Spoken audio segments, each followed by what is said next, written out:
Step into Value Zone. Value Zone. Hypermart. Patancheru.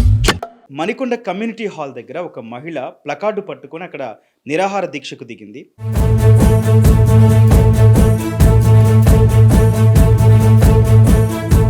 దీక్ష చేస్తున్నారు. ఏమైంది అసలు? మా అత్తతోటి మా ఆడపడుచులతోటి బాగా టార్చర్ ఉంది సార్. నాకు బాగా వేధిస్తున్నారు.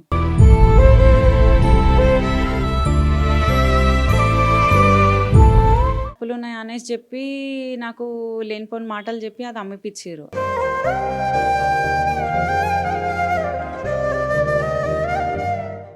ఇంతగానో మా పేడికెంచి అయింది అనేసి నేను గట్టిగా అడిగేసరికి ఇక అడ్డం తిరిగి నన్ను సపరేట్ చేసారు.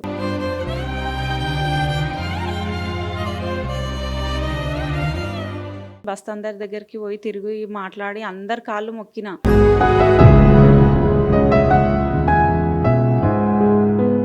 మీ భర్త ఎప్పుడు చనిపోయారండి? ఎలా చనిపోయారు? మా భర్తకి sudden brain stroke వచ్చినుండే sir.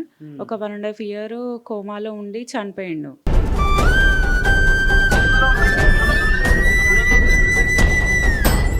Already నన్ను ఒకసారి కొట్టిరు కూడా రోడ్డు మీద.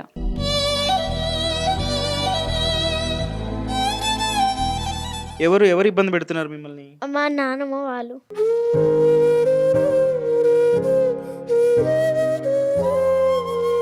విడిపోయాక కూడా మా నాయనమ్మ వాళ్ళ దగ్గరికి వెళ్తుండే. ఒకసారి మా మమ్మీని బ్లడ్ వచ్చేదాకా కొట్టిరు. అప్పటి నుంచి వెళ్తలే.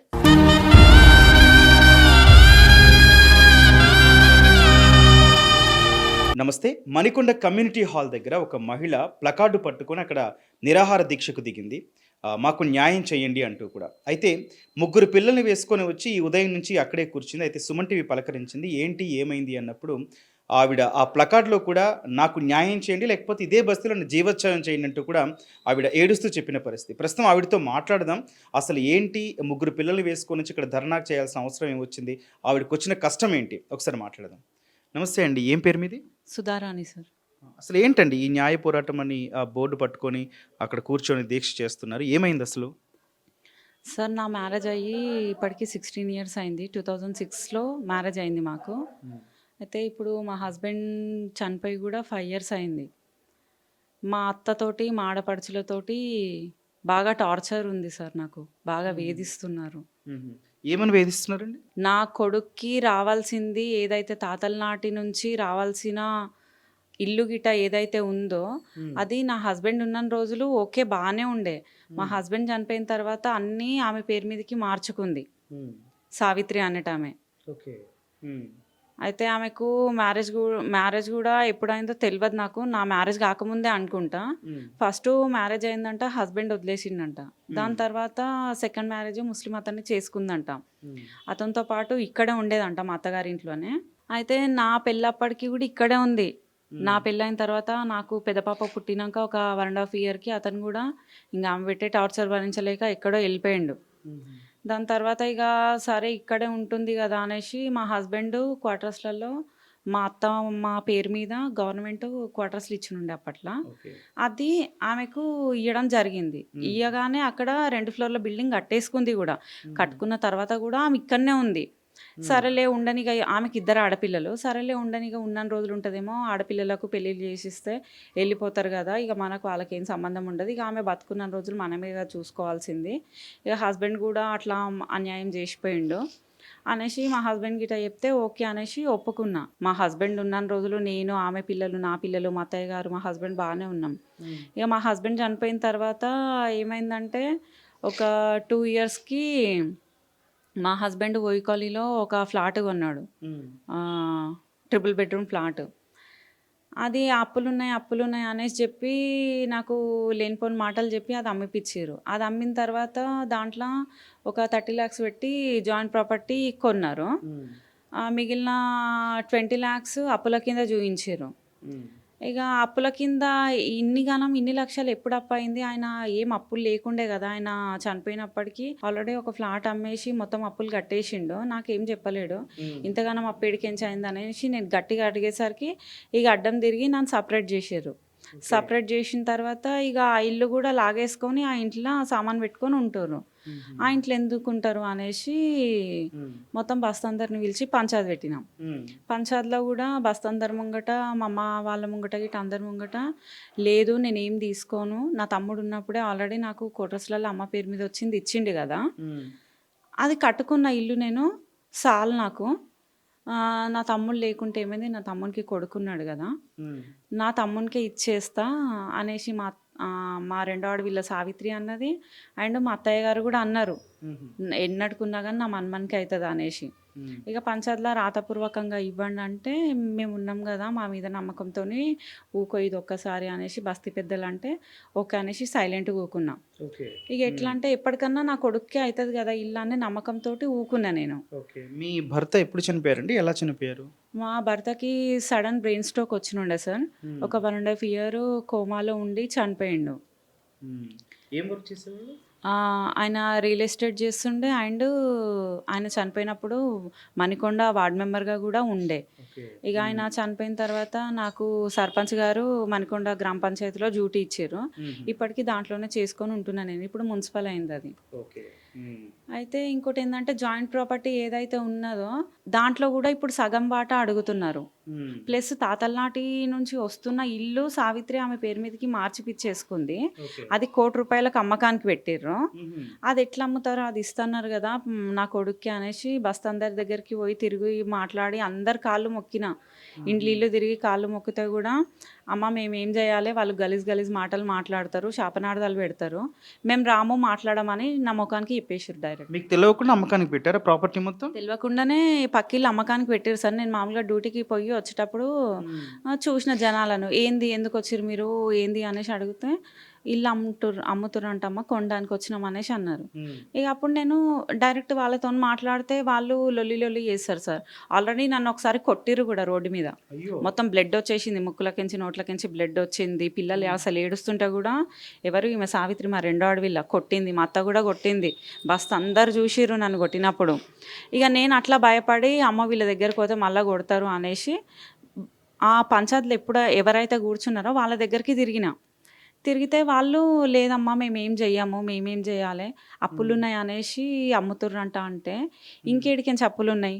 అప్పుడు పంచాయతీ అయింది 20 లక్షల బ్యాలెన్స్ అమౌంట్ కోసం సార్. ఆ బ్యాలెన్స్ అమౌంట్ ఎందుకు ఏం చేసిరు అని అడిగినందుకే పంచాయతీ అయింది. ఆ పంచాయతీలో మా చిన్నాడు వీళ్ళ రేణుక లెక్కలు చెప్పింది, ఆడగట్టినాం ఈడగట్టినాం, ఆడప్పుండే ఈడప్పుండే, లాస్ట్కు కొన్ని పైసలు మిగిలితే మా అమ్మకు బంగారీ గాజులు చేయించినాము, ఇంకో 3 లక్షలు మిగిలితే మా అమ్మ పేరు మీద ఫిక్స్డ్ డిపాజిట్ చేసినాము, అక్కడప్పులు ఇక్కడప్పులు అన్నీ కట్టేసినాము, మా అమ్మకు బంగారు గాజులు చేయించినాము, ఇంకో 3 లక్షలు మిగిలితే మా అమ్మ పేరు మీద ఫిక్స్డ్ డిపాజిట్ చేసినాము, ఆమెకు మంచికి చెడుకు అయితే అనేసి మా చిన్నాడు వీళ్ళ రేణుక చెప్పింది.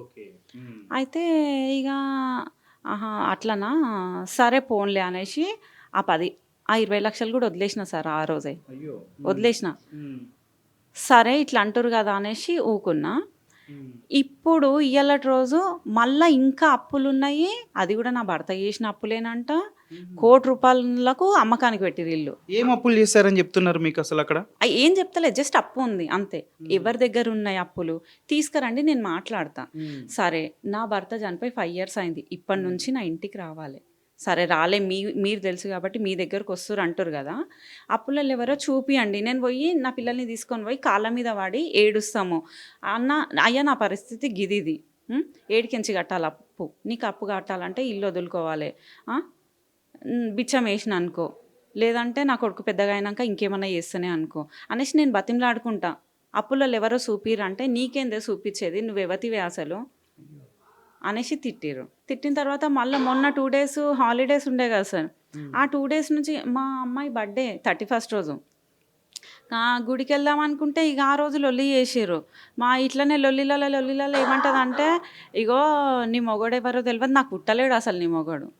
ఎవరన్నారండి ఆ మాట? మా అత్త. నీ మొగుడు ఎవరో నాకు పుట్టలేరు, నువ్వెవరో నీ పిల్లలు ఎవరోనే, ఎల్లురి ఇంట్లోకించి ఎల్లురి, నా ఇంట్లో ఎట్లుంటావే నువ్వు, కాల్ చెప్పి కిరాయిలో నేను వచ్చి ఉంటానులా అనేసి అంటే ఎట్లయితే ఇది మీ భర్తే కట్టారండి మా లేకపోతే? భర్తనే కట్టిండు సార్, మా హస్బెండే కట్టిండు, అందరికీ తెలుసు బస్తీలో కూడా. ఇది ఇప్పుడు ఉంటున్న ఇది మా హస్బెండ్ కట్టిండు. పైన ఉన్న ఫ్లోర్ నేను 1 ఇయర్ బ్యాక్ నేను కట్టుకున్నా. నా గోల్డ్ అంతా అమ్మేసి ఇంకో 4 లక్షలు అప్పు కూడా తెచ్చుకున్నా నేను సరిపోకుంటే. పైన పిల్లలకు ఎడ్యుకేషన్ పరంగా నాకు ఫీజులకు ఇబ్బంది అవుతుందని పైన నేను కట్టుకున్నా. వెళ్ళే ఇంట్లోకించి అనేసి అంటుంది ఇక నిన్న. మీరు ఎవరికైనా కంప్లైంట్ ఇచ్చారా లేదా పెద్దవాళ్ళకి ఎవరికైనా చెప్పారా? ఈ నిన్న మొన్న అవుతున్న ఇష్యూస్ గురించి అయితే మామూలుగా అదే సార్, నేను సంఘంలో కంప్లైంట్ ఇస్తా అనేసి అంటే వాళ్ళు తీసుకోనిక కూడా లేకుండే, అక్కడ పోయినాం ఇక్కడ పోయినాం అనేసి అన్నారు. నిన్న నైట్ కూడా కాల్ చేసిన పోయినాం అనేసి అంటే ఇక నేను అప్పుడు డిసైడ్ అయినా ఇంకా వీళ్ళతో కాదు, నా పోరాటం ఏందో నేను చేసుకుంటా, నా పిల్లలకు దక్కాల్సింది ఏదో దక్కాలి నా భర్త అనంతరం. ఇప్పుడు నేను ఇప్పుడు ఉన్నదైతే నేను సచ్చినాడు కట్టుకోను కదా సార్, నా కొడుకే కదా నేను అడుగుతున్నది. నేను ఇంత కష్టపడుతున్నా కూడా పిల్లల కోసమే కదా. ఇక నిన్న ఏమంటది, నిన్న మధ్యాహ్నం మళ్ళా లొల్లయింది. నిన్న మధ్యాహ్నము ఇడిసబెట్టే పిల్లల్ని ఇడిసబెట్టి ఎక్కడన్నా వెళ్ళిపో మేము చూసుకుంటాం అనేసి అంటే, నువ్వు ముసల్దాన్ వైను, నీ పిల్లలు కూడా ముసలోళ్ళు అయ్యారు, నీ బిడ్డలను పెట్టుకొని నువ్వు ఇంకా ఉంటావు, నా చిన్న చిన్న పిల్లలను నేను ఇడిసబెట్టి ఎట్లా పోవాలి? ఎందుకండి మీ మీద అంత కోపం ఎందుకు, అంత ద్వేషం ఎందుకు? అదే సార్, లెక్క అడిగినా కదా గట్టిగా, పైసలే లెక్క అడిగినా కదా, ఆ లెక్క అడిగినందుకు ఇదంతా ఇక ఉండలేని అన్నీ తీసి ఇట్లా చేస్తున్నాను. ఇల్లు కూడా ఇస్తామని నమ్మబలికి అట్లా చేసిర్రు. ఇప్పుడు ఈ ఇంట్లో మాట కావన్నంట, రెంటర్స్ని కాల్ చేపియాలంట. ఏదైతే మా హస్బెండ్ సంపాదించి కట్టిన పైసలతోటే కదా మేము అక్కడ కొన్నామో, దాంట్లో సగం సగం కావాలంటే నేను ఎట్లా ఇవ్వాలి? దాంట్లో సగం సగం నేను కష్టం చేసింది కాదు, నువ్వు కష్టం చేసింది కాదు, వాళ్ళ అయ్య కష్టం చేసిందే కదా కొన్నామాడా, ఇంకెట్లా ఇవ్వాలి నేను? పోలీస్ స్టేషన్లో కంప్లైంట్ ఇవ్వడం, ఇట్లా మిమ్మల్ని కొట్టడానికి వచ్చినప్పుడు లేదా కొట్టినప్పుడు దాని గురించి పోలీస్ స్టేషన్లో కంప్లైంట్ ఇచ్చారండి? నన్ను కొట్టినప్పుడు పిఎస్కి వెళ్ళి కంప్లైంట్ ఇచ్చిన సార్. అప్పుడు దర్గా పిఎస్లో దేవేందర్ సార్ గారు ఉండే. అయితే వెళ్ళి కంప్లైంట్ ఇస్తే ఇక అది ఇది అని మాట్లాడిర్రు. అమ్మ వాళ్ళు అసలు లొల్లి లొల్లి చేస్తారు. సరే కొట్టినందుకేనా అంటే, లేదు సార్ ఇట్లా ఇట్లా ఉంది టార్చరు, ల్యాండ్ విషయాలలో కూడా ఇట్లా అయింది, నా కొడుక్కి రావాల్సింది ఏదో నా కొడుక్కి ఏది ఇస్తలేరు అనేసి అంటే, నువ్వు కోర్టుకి వెళ్ళి అడ్వకేట్ని పెట్టుకొని కొట్లాడుకో అంటే, అడ్వకేట్కి పెట్టేంత స్తోమత నా దగ్గర లేదు. వచ్చే 13,000 జీతంలా నేను అడ్వకేట్కి పెట్టుకోనా, పిల్లలకు నడుపుకోనా, కడుపుకి తిండి తినా, చదివియాలా. అండ్ ఉన్న డ్యూటీ ఆడ మున్సిపల్ ఆఫీస్లో ఎట్లుంటుందంటే సార్, ఒక్కరోజు రాకుంటే 500 కట్ చేస్తారు, ఆబ్సెంట్ పెట్టేస్తారు. ఇప్పుడు కోర్టు చుట్టూ తిరగాలంటే నేను లీవ్ పెట్టుకొని తిరగాల్సి వస్తుంది. అప్పుడు నా పిల్లల పరిస్థితి ఏంది, నా పరిస్థితి ఏంది, శాలరీ రాకపోతే? ఇప్పుడు ఇక్కడ ధర్నా చేశారు కదా మీరు, ఎవరైనా స్పందించారా, ఏమైనా మాట్లాడారా? నేను ధర్నా చేసినందుకు కమిటీ సభ్యులు ఈ రోజు వచ్చి మాట్లాడిర్రు సార్, ఇంతకుముందు ఎప్పుడు రాలేరు. ఈరోజు నేను ధర్నా చేస్తున్నందుకు బస్తీ ఇజ్జత్ పోతుంది అనేసి వచ్చి ధర్నా చేసిర్రు. బస్తీలా ఎన్ని కడపలు అవుతున్నాయో అన్ని కడపలు ఎక్కి అంతమంది కాళ్ళు మొక్కిన, మీరు ఎవరు హెల్ప్ చేస్తలేరని పక్క బస్తీలలో పోయి పక్క బస్తీల కాళ్ళు కూడా మొక్కిన నేను. అప్పుడు పోలేదా బస్తీ ఇజ్జత్ అనేది? పక్క బస్తీలో పోయి కాళ్ళు మొక్కినప్పుడు పోలేదా? ఈ రోజన్నా ఇప్పుడన్నా నాకు న్యాయం జరుగుతుందేమో అనే ఒక చిన్న నమ్మకంతో ఇట్లా కూర్చున్నా సార్ నేను ఈరోజు. సరే మేము చేస్తాం న్యాయము అనేసి మాట ఇచ్చిర్రు. సండే రోజు మాట్లాడతారంట. వాళ్ళు మాట్లాడే మాట మీద నాకు తగిన న్యాయం జరిగితేనేమో ఓకే, నాకు న్యాయం జరగకపోతే మళ్ళా సోమవారం పొద్దుటి నుంచి మళ్ళీ అక్కడే కూర్చుంటా నేను సంఘం. మీ అత్తయ్య వాళ్ళు కానీ వాళ్ళు మీ ఆడపడుచులు స్పందించారా దీని మీద? ఎవ్వరు రాలేదు సార్, అసలు ఎవ్వరు స్పందించలేదు, ఎవ్వరు కూడా అక్కడికి రాలేరు.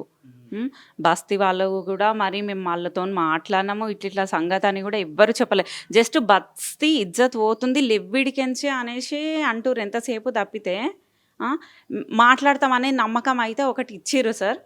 వాళ్ళు నమ్మకంతో నేను లేచిన, కానీ చాలాసార్లు చాలా రకాలుగా నమ్మకం ఇచ్చిర్రు మా బస్తీ వాళ్ళు, ఏది నిలబెట్టుకోలేకపోయారు వాళ్ళు.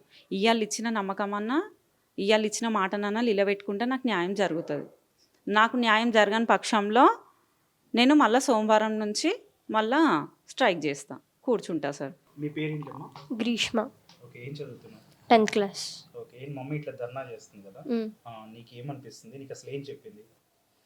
నాకు నార్మల్గా నాకైతే ఏం చెప్పలేదు, లైక్ మనకి ఇంత అన్యాయం జరిగింది మనం ప్రొటెస్ట్ చేద్దాం దాని గురించి అన్నారు అంతే. మరి నువ్వు ఏం చెప్పావు? ఓకే చెప్పినాను. నీ పేరేంటి? ధీరజ్. పొద్దున ధర్నాకి వెళ్ళావు కదా, మమ్మీ ఏం చెప్పిందమ్మా?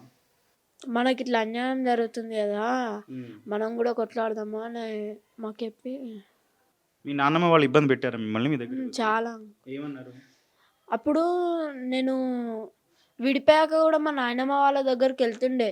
ఉమ్, అప్పుడు ఇట్లా నేను వాళ్ళ దగ్గర ఉన్నప్పుడు ఈ బండల పైన ఆయిల్ అన్నా వాటర్ అన్నా వేస్తే మీ మమ్మీ అమ్మమ్మ జారి పడిపోతారు అని చెప్తుండే.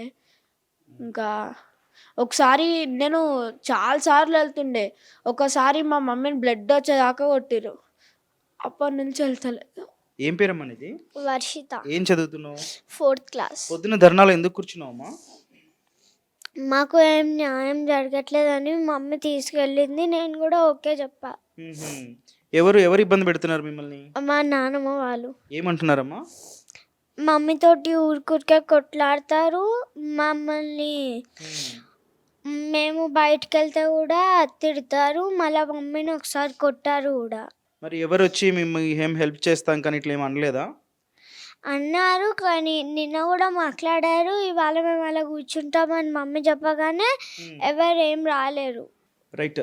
ఇది కుటుంబం కన్నీటి గాథ. ముగ్గురు పిల్లలతో జీవితాన్ని కాలం వెల్లదీస్తుంది. కుటుంబ పోషణ కోసం చిన్న ఉద్యోగం కూడా చేసుకుంటూ ఉంది.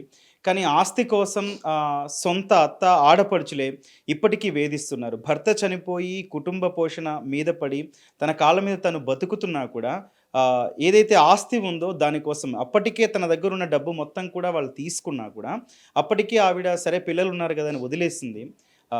ఇంకా మిగిలిన ఆస్తి కోసం వాళ్ళు వేధించడం, ఇంటికి వచ్చి కొట్టడము, ఇవన్నీ చూసి ఏం చేయాలో అర్థం కాక ఈరోజైతే ప్రజాపాలన దగ్గర దరఖాస్తులు తీసుకున్న దగ్గరికి వచ్చి అక్కడ ధర్నాకు దిగింది. కొంతమంది వచ్చి న్యాయం చేస్తామని చెప్పారంట. ఒకవేళ న్యాయం కనుక జరగకపోతే ఖచ్చితంగా సోమవారం నుంచి అక్కడే పచ్చి మంచినీళ్ళు కూడా ముట్టుకోకుండా అక్కడే కూర్చుంటాను, నాకు న్యాయం చేయండి, లేకపోతే నేను నన్ను జీవోత్సవం కానివ్వండి అంటూ కూడా ఆవిడ కన్నీళ్ల పర్యంతం అవుతుంది. కనీసం మాట్లాడే పరిస్థితి కూడా లేదు. ఆమెకి న్యాయం చెయ్యాలని కోరుకుంటున్నాం.